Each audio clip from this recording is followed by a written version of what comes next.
Bonjour à tous et bienvenue dans ce Swiss Bliss. Nous sommes le 20 juillet 2024 et on vient de vivre la pire semaine sur le S&P 500 depuis 3 mois. Alors il y a 2-3 raisons à cette espèce de correction entre guillemets relativement violente, en tout cas une correction dont on n'est plus habitué depuis quelques temps puisque les marchés ne font que monter et je rappelle que le S&P 500 n'a plus perdu plus de 2% depuis quasiment 350 jours de trading. Résultat, on n'a vraiment plus l'habitude de ce genre de mouvement violent, et encore je dis violent entre guillemets parce qu'on n'a pas vraiment encore connu des mouvements violents comme on a pu en connaître à l'époque.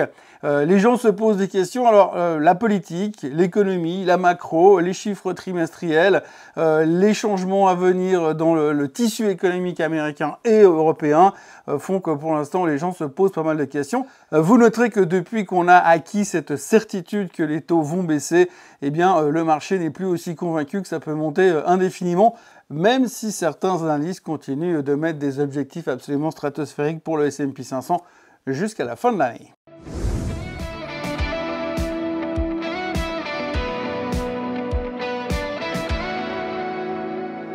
Donc si on devait résumer cette semaine en un mot, ce serait semaine drivée par la politique et finalement grosse déprime sur la technologie. Alors la première chose, on va commencer par ça, c'est simplement, vous l'avez vu, eh bien on sait très bien que ça va être très compliqué pour Monsieur Biden d'être à nouveau président des États-Unis l'année prochaine. Là on parle effectivement de démission, de renonciation, enfin tout le monde en parle, pour l'instant on n'en sait rien, il semblerait que lui veut continuer.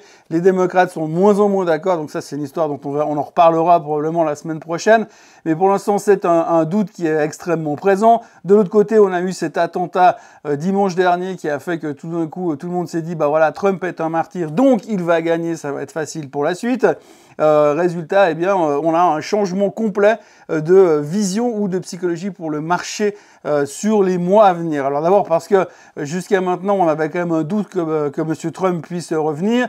Maintenant, on se rend compte que c'est vraiment de la réalité. D'ailleurs, quand vous lisez les médias du week-end, on se rend compte qu'il y a quand même beaucoup de pays dans le monde qui sont en train de courir derrière Trump. On se rend compte que de toute façon, Biden n'y arriverait pas et qu'il est temps de retisser des liens avec Donald Trump pour préparer les 4 prochaines années. Donc on voit quand même que les choses sont en train d'aller dans la bonne direction. Et puis, eh bien, cette semaine, alors on a beaucoup parlé des semi-conducteurs parce qu'il y a eu quand même des événements majeurs, 2 événements majeurs, puisque les États-Unis veulent limiter les exportations de produits technologiques type semi-conducteurs à direction de la Chine. Donc ça a fait très très mal à des boîtes comme ASML, comme Lam Research, comme Applied Materials durant la semaine. Et ça a eu un lien direct sur la publication des résultats, puisque là, une grande partie des publications trimestrielles sur les sociétés technologiques comme Taiwan Semiconductor ou comme ASML, qui étaient bons, ont été sanctionnés par le fait que finalement l'État, le gouvernement américain veut changer d'orientation et de politique vis-à-vis des exportations pour ces sociétés qui, bien évidemment, vivent de ça. Donc on a un peu des craintes de ce côté-là, c'est ce qui a déclenché un petit peu le sell-off généralisé, le sell-off qui est quand même bien présent depuis la publication du CPI de la semaine dernière, où on se disait, bon bah cette fois c'est sûr, les taux vont baisser. Je vous l'ai déjà dit plusieurs fois cette semaine, il est plus que probable que les taux baissent en septembre. On a un taux de probabilité au-dessus des 95% selon les experts. Donc, de moment où on a pris en fait en compte le fait que les taux allaient baisser, eh bien, les marchés ont arrêté de monter et on a pris les profits sur les grosses technologiques. Alors, on a beaucoup parlé de rotation de secteur, de rachat des small caps. Et puis finalement, quand on regarde un petit peu le tissu du marché cette semaine, eh bien, c'est un petit peu tout le monde qui a cotisé. On a l'impression que les gens sont en train tout d'abord de liquider les positions qui ont bien gagné, de protéger les portefeuilles au cas où il y a quelque chose qui arriverait maintenant. On sent quand même qu'on rentre dans une zone d'instabilité, instabilité électorale déjà aux États-Unis. Donc on sait que ça ne devrait pas changer grand-chose in fine, que ce soit l'un ou l'autre de toute manière, si ce n'est le fait que Trump, qui est quand même plus, va quand même plus pousser les réductions d'impôts et une certaine inflation.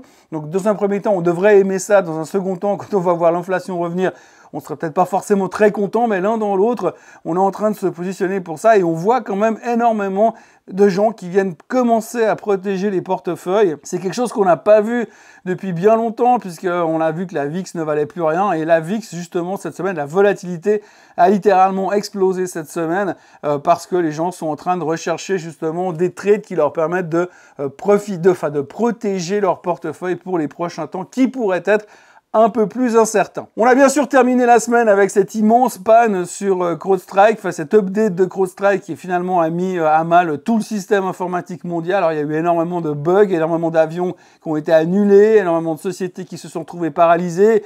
Alors difficile de dire ce que ça va coûter, tout ce qu'on sait c'est que CrowdStrike s'est fait massacrer avant de rebondir et en terminant en baisse de 11%. Ça a pesé sur toute la technologie encore une fois. On voit de nouveau que l'IT mondial fonctionne hyper bien, mais quand ça bug, eh bien ça peut bugger très très fort et très très vite. Donc il y a eu quand même pas mal de trouille qui s'est un peu développée par rapport à ça. Résultat, hier, on finit légèrement en baisse. En même temps, quand on voit la baisse d'hier, c'est pas non plus la panique, mais néanmoins, on voit que pour l'instant, c'est vraiment la technologie qui est en focus, la technologie où les gens ont envie de prendre les profits, et ce genre d'événement, ça va pas forcément aider à rassurer sur les prochaines semaines. Les prochaines semaines qui vont être bien sûr bercées par les publications trimestrielles qui vont nous tomber dessus. Publications trimestrielles qui sont globalement bonnes pour l'instant, parce qu'on a vu bon chiffre chez ASML, bon chiffre chez Taiwan Semiconductor, bon chiffre chez Netflix, bon chiffre chez Novartis, relativement bon chiffre chez ABB, mais finalement, tout le monde se dit, bon, bah, les chiffres sont bons, hop, on prend les profits, parce que ça va être difficile de faire beaucoup mieux le trimestre prochain. Alors, c'est vrai qu'aujourd'hui, nos attentes sont plus ou moins hautes, mais on voit qu'on arrive encore à les matcher sur les quelques sociétés qui ont publié depuis le début de la saison des résultats. 13% des boîtes du S&P ont publié, 81% de ces boîtes-là ont fait mieux que les attentes, mais aujourd'hui, mieux que les attentes ne suffit plus.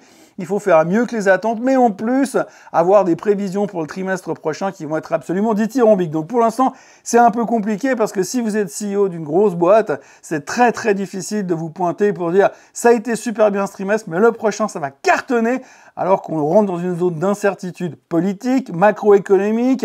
On va avoir une baisse des taux qui pourra durer ou ne pas durer. On a vu la BCE d'ailleurs cette semaine qui a décidé de ne rien faire sur les taux et qui a tenu le même discours que M. Powell, à savoir pour l'instant on fait rien, on va voir les prochaines données qui vont nous tomber dessus pour savoir si on peut ou si on doit faire quelque chose. Donc pour l'instant un statu quo. Donc on voit très bien que les banques centrales avancent pas à pas et qu'on va rentrer dans une période très compliquée. Donc du coup c'est compliqué pour un patron de société de s'emballer sur les 2 prochains trimestres en disant ça va être facile alors qu'il a absolument aucune visibilité, ni macroéconomique, ni politique.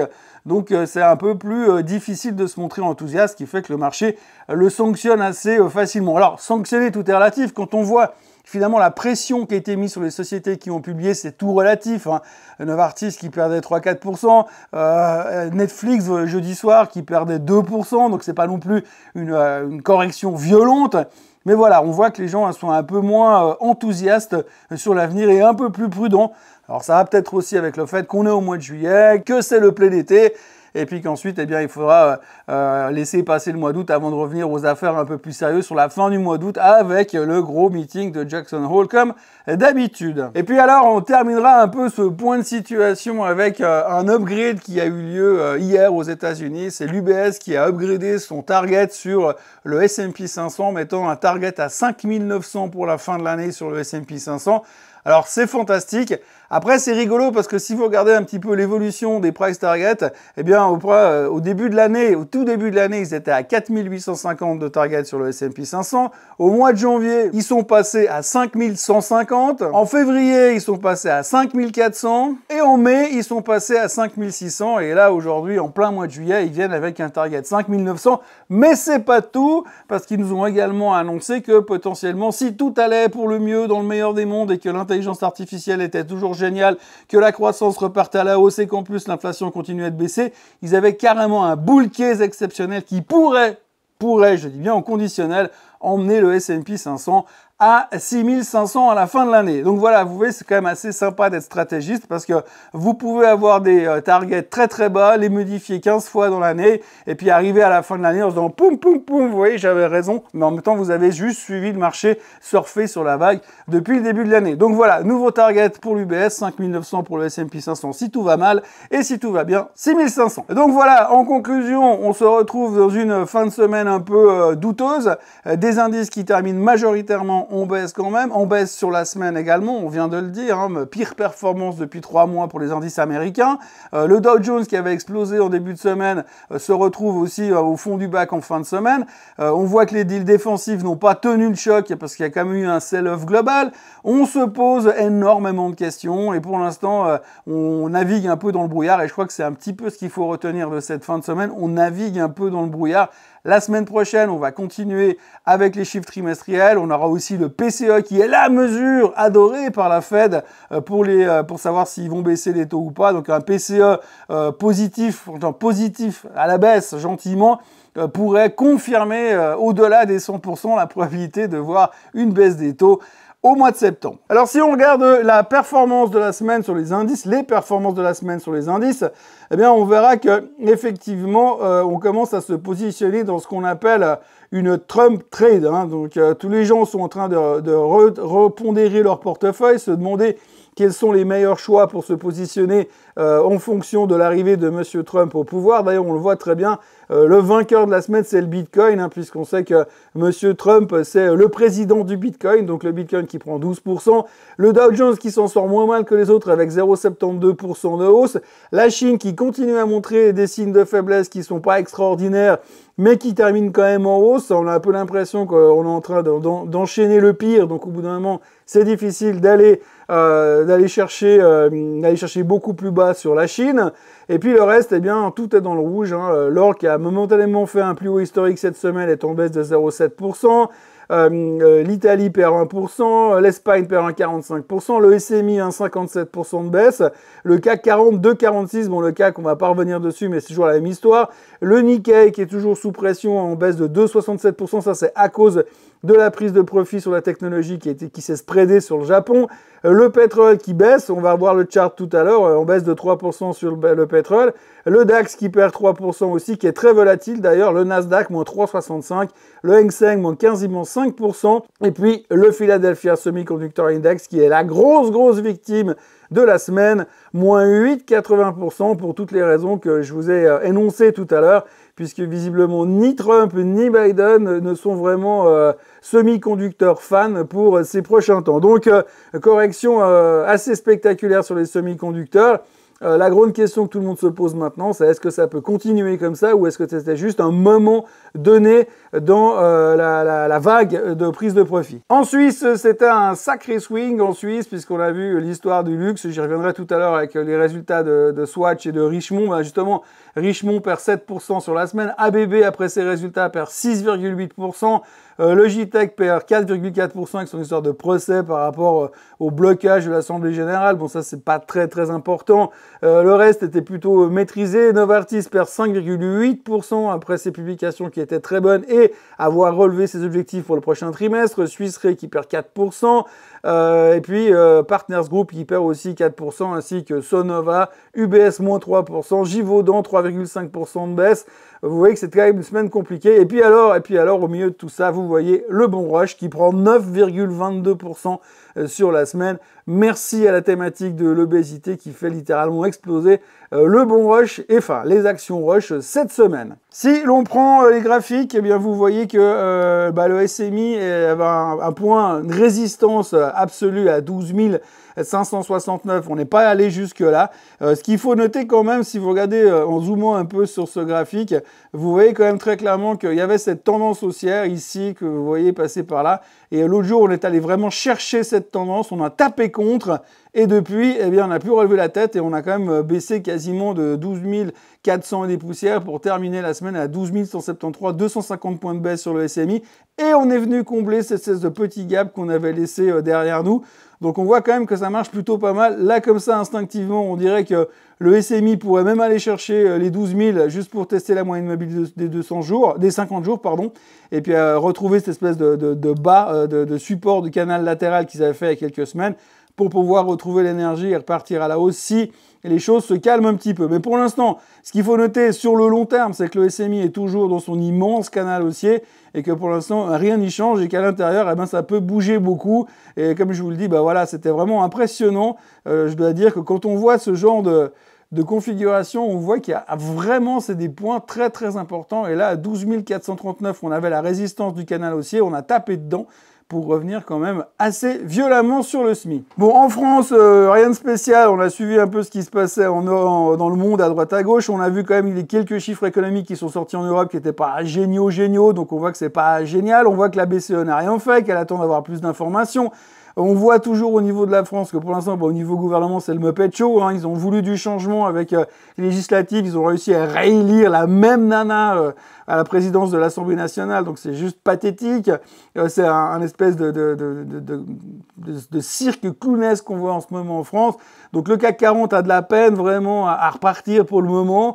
On est dans ce range. Là, c'est assez facile à jouer. Pour l'instant, on a un range qui passe par 7700 à la hausse, et puis en bas, vous avez le support des 7400, allez, 7450 sur le CAC 40 qu'il faudra pas lâcher.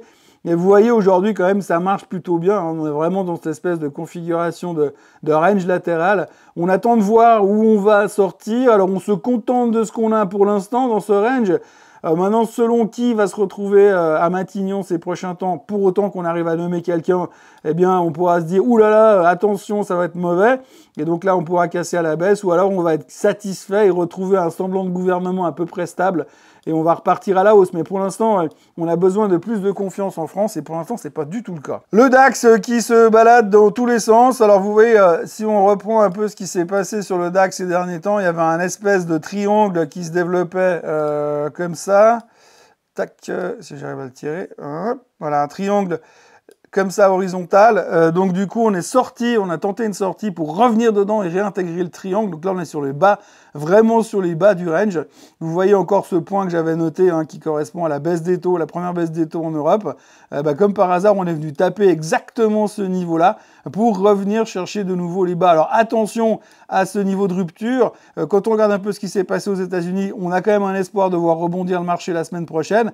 Mais si c'est pas le cas, le DAX peut vraiment plonger assez facilement beaucoup plus bas. Le S&P 500, alors vous le voyez, ça se passe de commentaires. Donc depuis le milieu de la semaine, depuis qu'on a eu ces histoires sur les semi-conducteurs, ça a commencé à retourner. Alors qu'est-ce qu'on peut en retirer ?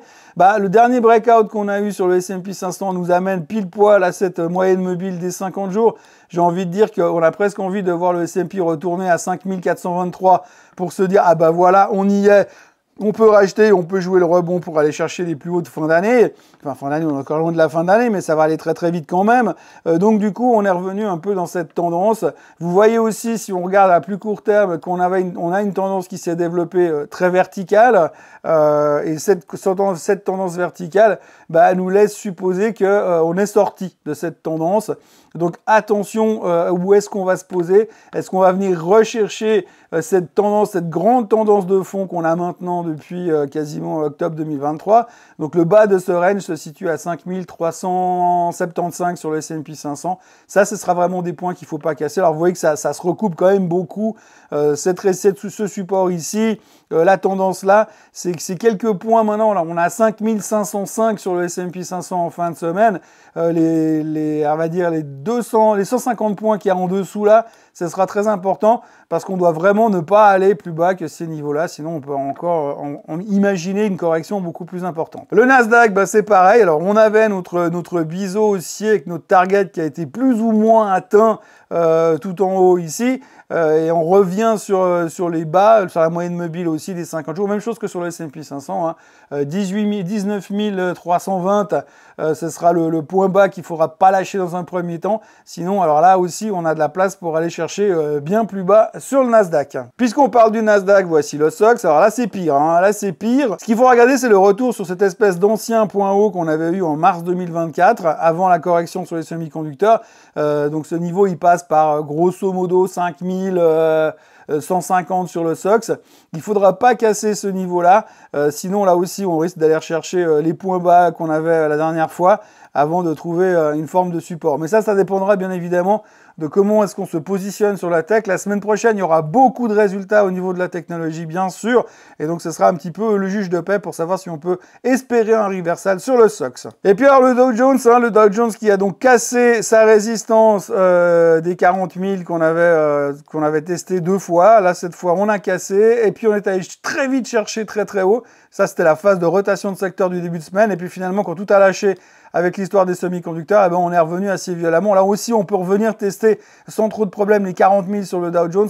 Et ce sera vraiment là le premier gros test qu'on aura. Si ça tient là, on peut imaginer que ça va repartir à la hausse. L'avantage du Dow Jones, c'est qu'il est quand même moins full of tech que d'autres indices technologiques justement aux États-Unis. Donc ça lui permettra peut-être de limiter la casse à un certain moment. Passons au pétrole. Alors le pétrole, je reviens sur mon graphique que vous connaissez bien maintenant. Hein. Donc on est toujours dans notre triangle. On a tapé les résistances, j'ai envie de vous dire, comme prévu. On a relâché gentiment, difficilement, mais on a finalement lâché. Vous voyez qu'on termine quand même la semaine à 78,64 sur le WTI. Donc c'est le premier support qu'on attendait. Donc on peut éventuellement rebondir sur ces niveaux-là. Mais si on casse, on va aller chercher de nouveau les bas du range autour de grosso modo des 75 $. Et ce sera là le point le plus important pour acheter le baril pour aller jouer éventuellement un rebond et finalement la cassure pour envoyer le baril plus haut. Donc ça, c'est le scénario que je continue de jouer. Donc premier support atteint, deuxième support à vérifier. La réponse probablement la semaine prochaine. Là, on a atteint les premiers targets. Pour ceux qui croient que le baril va beaucoup plus haut d'ici la fin de l'année, on peut commencer à en racheter un petit peu. Pour ceux qui veulent vraiment essayer de jouer le chart au plus précis, eh bien attendez qu'on revienne sur les 75 $. Alors donc l'or a fait un nouveau plus haut la semaine dernière et puis après toute cette histoire, finalement il a lâché. Donc on a fait un nouveau plus haut historique sur l'or qu'on a atteint autour des 2470 et des brouettes ici. Et puis depuis on fait que de baisser. Alors l'or de toute façon il a un peu appelé dans un premier temps à rester dans ce range.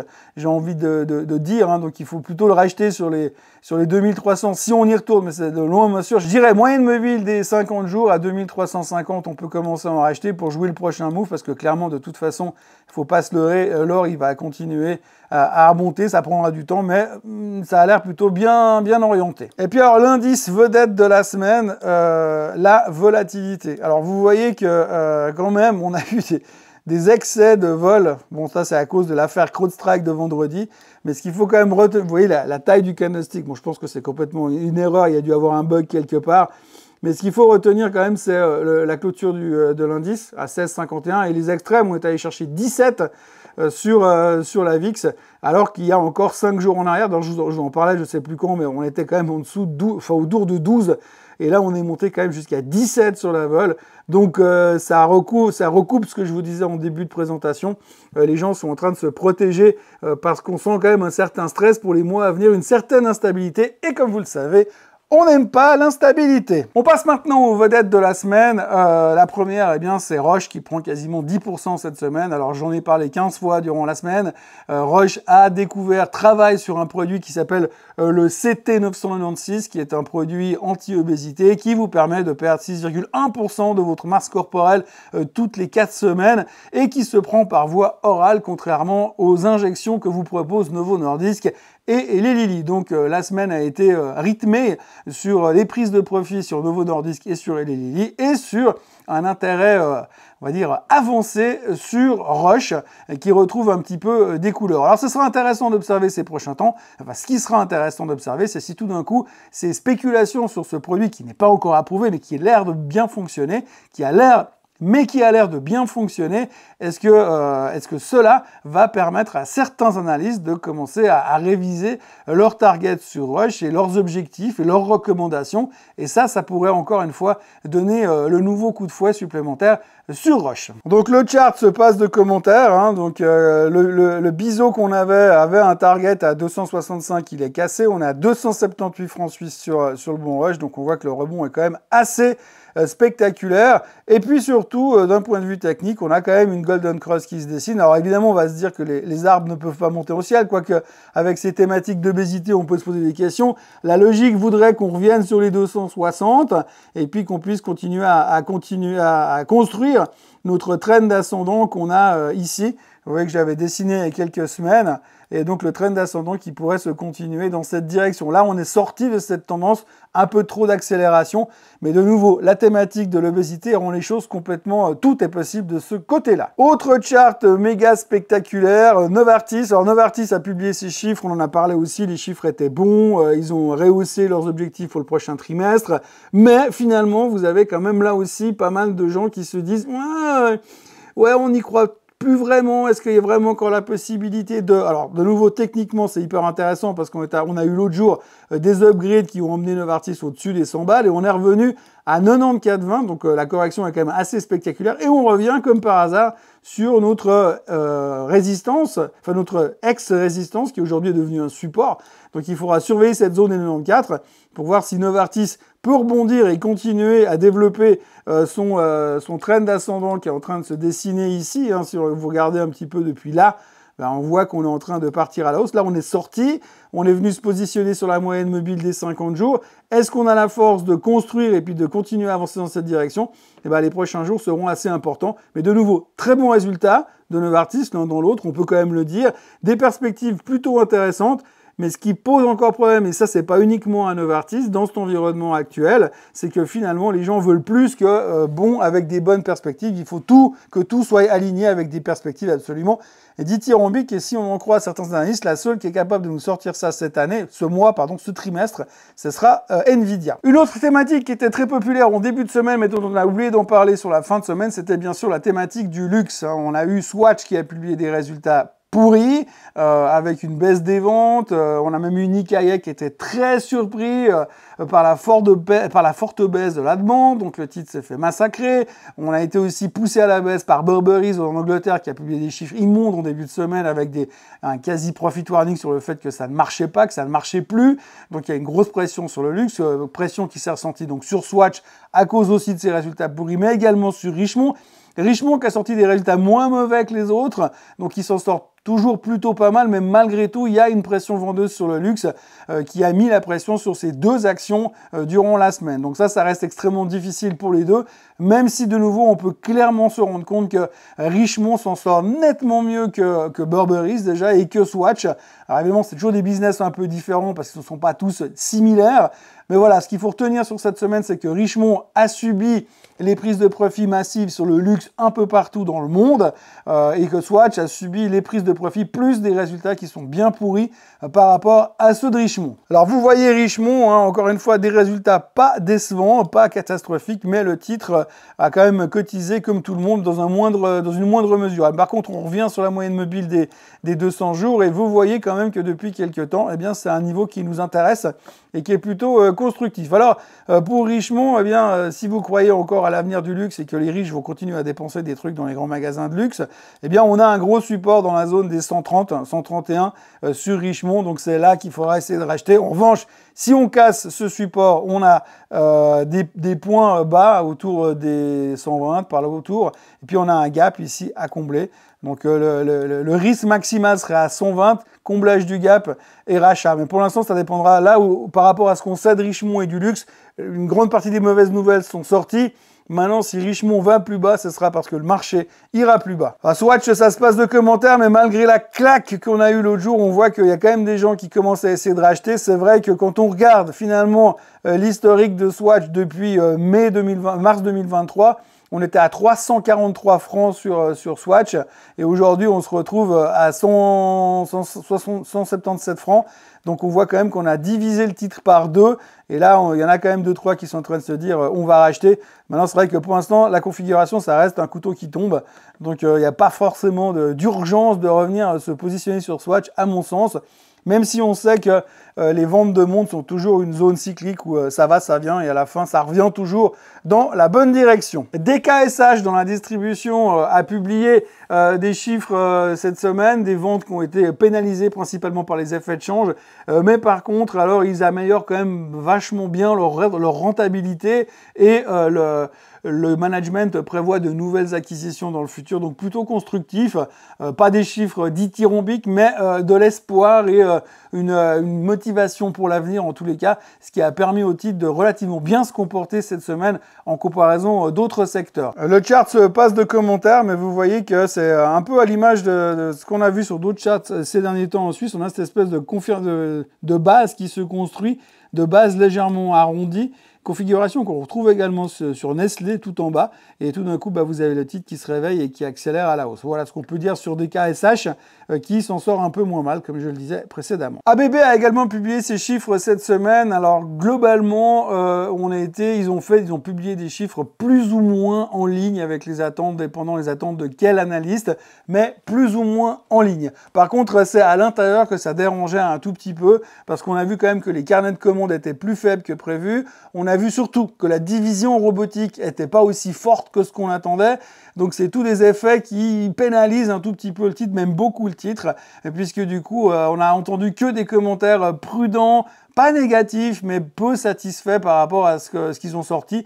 L'un dans l'autre, le package global était bon, mais là encore, on était cherché dedans et puis c'était un petit peu moins bien que ce qu'on espérait, surtout au niveau, bien sûr, haute technologie et électrification et robotique. Donc voilà, ABB a pris une claque cette semaine, ça faisait longtemps que c'était plus arrivé.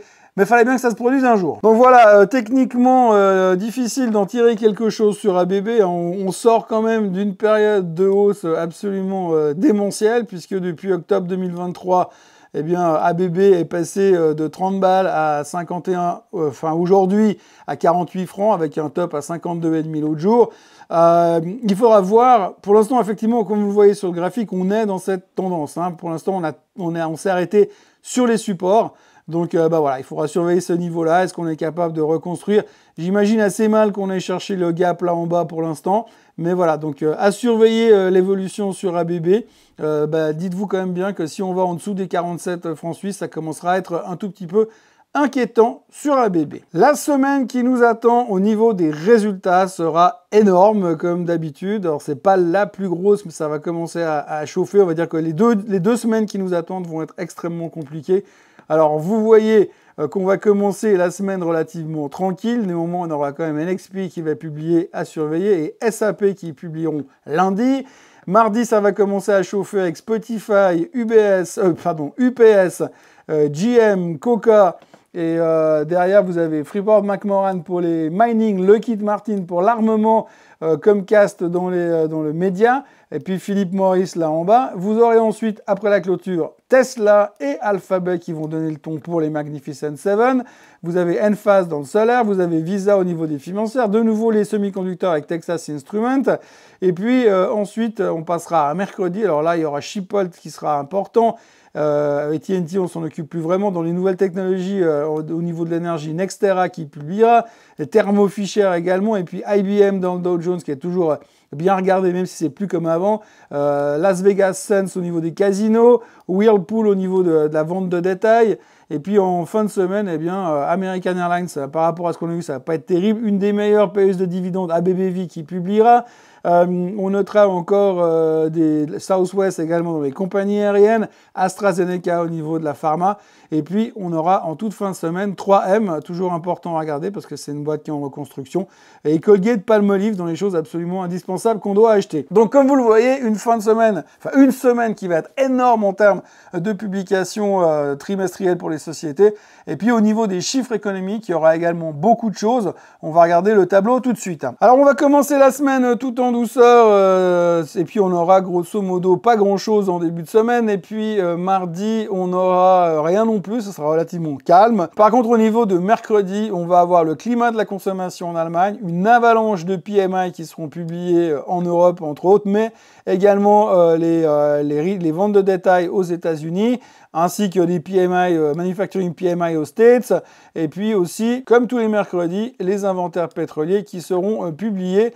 Vous voyez au milieu de tout ça qu'il y aura quand même pas mal de banquiers centraux qui vont parler. Et puis alors en fin de semaine, alors là ça va commencer à chauffer puisque vous le voyez jeudi, on aura le chômage en France, les jobless claims aux États-Unis bien sûr, et puis alors la première vague de PCE ainsi que le PIB américain. Qui seront des choses très très importantes avant de passer bien sûr vendredi au PCE, donc le chiffre, le corps PCE et le PCE, le chiffre important pour la Fed, ce qui leur permettra de savoir si vraiment ils vont baisser les taux ou pas, mais a priori il ne devrait pas y avoir trop de surprises, et puis après on aura bien sûr le Michigan Consumer Expectation, mais ça en ce moment tout le monde s'en fout. Donc on aura une semaine qui sera très chargée au niveau des trimestriels, avec pas mal de chiffres économiques macro de seconde zone dans la première partie de la semaine, et puis on va attaquer du lourd en fin de semaine. Donc on aura encore l'occasion de voir si finalement ce doute dans lequel nous sommes aujourd'hui va perdurer, ou est-ce qu'on va enfin trouver des réponses à toutes nos questions. Franchement, j'en doute, mais c'est vrai qu'en ce moment, on voit que le marché est extrêmement crispé, tendu et se pose beaucoup de questions. Et il y a une seule chose qu'il faut retenir, vraiment, c'est ce côté volatilité qui explose, puisque les gens sont en train de se hedger, de se protéger pour une éventuelle période un tout petit peu plus turbulente que ce qu'on a vécu depuis quelques temps. Et bien sûr, il faut toujours se souvenir que quand on a la certitude, ou surtout quand on change de cycle au niveau des taux, quand ils commencent à baisser, c'est à ce moment-là que les profits se prennent, comme on en a déjà parlé plusieurs fois. Donc il y a quand même un risque à un moment donné de voir une zone de profit taking. Est-ce que c'est maintenant ou est-ce qu'on va encore avoir un dernier run-up avant d'avoir cette profit taking qui va durer un peu plus longtemps? Les réponses, on est en train de les chercher en ce moment, en plein milieu de l'été. Voilà, je vous souhaite un excellent week-end. N'oubliez pas de vous abonner à la chaîne Suisse Côte en français, de liker cette vidéo et de la partager. En ce qui me concerne, à partir du week-end prochain, je serai moi en vacances. Mais rassurez-vous, il y aura quand même des vidéos. Donc le Swiss Bliss, là, pendant quelques temps, ça va être un peu en pending, parce que je serai moi aussi à la plage. Mais par contre, je compenserai avec d'autres choses. Vous inquiétez pas, vous verrez ça au fur et à mesure. Mais voilà, pas de Swiss Bliss donc la semaine prochaine. Par contre, lundi matin, Morning Bull Live, comme d'habitude. En ce qui me concerne, les vacances, ce sera vendredi prochain. Allez, bonne journée à tous, excellent week-end et à lundi.